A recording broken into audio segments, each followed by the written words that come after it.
जितने भी संत महात्मा हुए, चाहे वो कितने ही उच्च कोटि के, कितने ही ऊंचे दर्जे के थे, जिनमें दादू, पलटू, कबीर, नानक, स्वामी जी महाराज, जितने भी संत आए, उनको भी एक नियम के मुताबिक गुरु धारण करना पड़ा। और जब तक किसी ने गुरु धारण नहीं किया तो उनको उतना मान सम्मान नहीं मिला। नारद जी ब्रह्मा जी के पुत्र थे, उनको भी कहते हैं कि जब बैकुंठ में वो जाके बैठते थे तो उस जगह की मिट्टी को उठा के दूसरी जगह डलवाते थे, जब तक नारद जी ने गुरु नहीं बनाया था। और जब नारद जी ने ये देखा एक दिन, तो उसने सवाल कर दिया कि मैं जहां बैठता हूं वहां से मिट्टी क्यों उठाई जाती है। तो जवाब मिला कि अभी तक आपने गुरु धारण नहीं किया है, आपके गुरु नहीं है, इसलिए नुगरा आदमी जहां बैठता है वो जमीन, वो भूमि अपवित्र हो जाती है। तो उनको भी नियम के मुताबिक गुरु धारण करना पड़ा। और वो भी गुरु कौन धारण करना पड़ा? झिमर गुरु धारण करना पड़ा।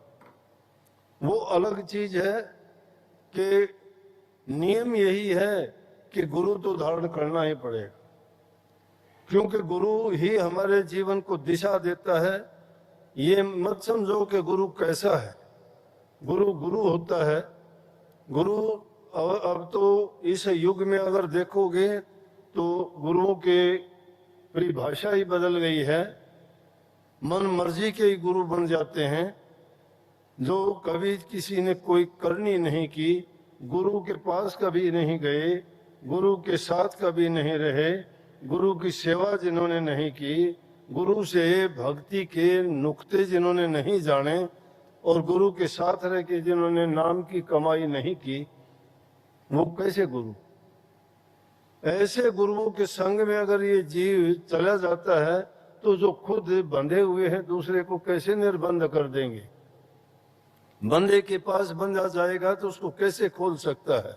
जो इस काल और माया के जंजाल में खुद बंधे हुए हैं और अपने आप को गुरु कहते हैं, तो शिष्यों को वो कौन सा ज्ञान देंगे, शिष्य का कौन सा हित करेंगे और किस प्रकार से उनको इस 84 लाख योनि से बचाएंगे? संतों के पास जब जाओगे तो संत आपको, जो पूर्ण संत होंगे, वो पूर्ण ज्ञान देंगे, और पूर्ण के बिना जीव का कल्याण नहीं, अहित हो जाता है। क्योंकि अगर ऐसे जो बनावटी, झूठे, कपटी गुरुओं के फंस जाते हैं तो वो, जिनकी खुद की दौड़ नहीं है वहां तक, वो उनको कहां तक लेके जाएंगे। लेकिन हाँ, ये है कि पैसा बना लिया जिसमें कोई जरूरत नहीं, कोई सर्टिफिकेट नहीं, कोई दिखाने की किसी को जरूरत नहीं कि गुरु की पहचान क्या होती है, गुरु हम किसको माने। अब ये भी नहीं है कि एक आम संसारी आदमी गुरु की परख भी नहीं कर सकता, संत की तो कर नहीं सकता, लेकिन जो संत नहीं है उनको चाहे वो कुछ भी माने। फिर हम एक दायरे में बंध जाते हैं, चाहे वो गुरु कुछ जानता है नहीं जानता है, हम वही दुनियादारी की जो बात है, मेरा और तेरा के चक्कर में फंस जाते हैं कि ये मेरा बड़ा, मेरा गुरु अच्छा, मेरा गुरु ज्ञानी, मेरा गुरु पूरा, मेरा गुरु ये बताता है, मेरा गुरु बताना कुछ नहीं। इधर उधर की बातें सीख लेते हैं और शिष्यों को फिर भरमाते हैं झूठ बोल बोल के।